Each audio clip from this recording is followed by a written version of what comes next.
जय माता की दोस्तों, स्वागत है आपका हमारे चैनल भक्ति भरा ज्ञान में, जिसमें हम आपके लिए रोज नई नई भक्ति से जुड़ी ज्ञान की बातें लेकर आते हैं।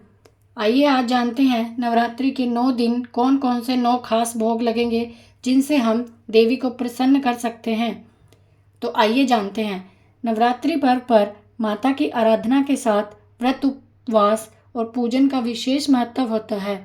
जिस प्रकार नवरात्रि के 9 दिन माँ दुर्गा के अलग अलग रूपों की पूजा की जाती है, उसी तरह इन 9 दिनों में माता को प्रत्येक दिन 9 विशेष प्रकार के भोग अर्पित किए जाते हैं, जिससे माता हमारी सब समस्याओं का नाश करती है।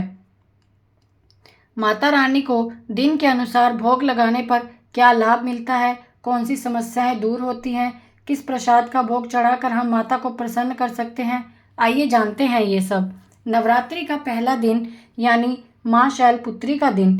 इस दिन देवी माँ के चरणों में गाय का शुद्ध घी अर्पित करने से आरोग्य का आशीर्वाद मिलता है तथा सभी रोग, बीमारियां, व्याधियां दूर होकर शरीर निरोगी रहता है।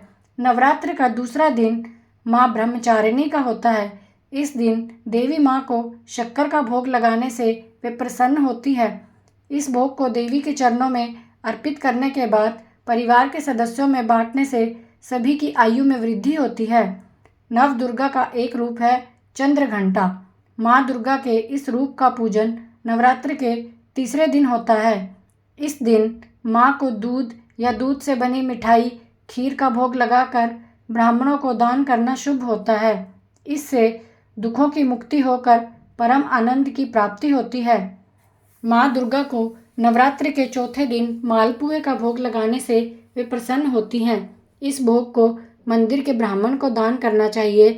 ऐसा करने से बुद्धि का विकास होने के साथ साथ निर्णय शक्ति बढ़ती है।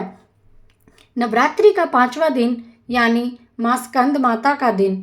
इस दिन माता जी को केले का नैवेद्य भोग चढ़ाना बहुत उत्तम होता है। ऐसा करने से आपको उत्तम स्वास्थ्य और निरोगी काया की प्राप्ति होती है।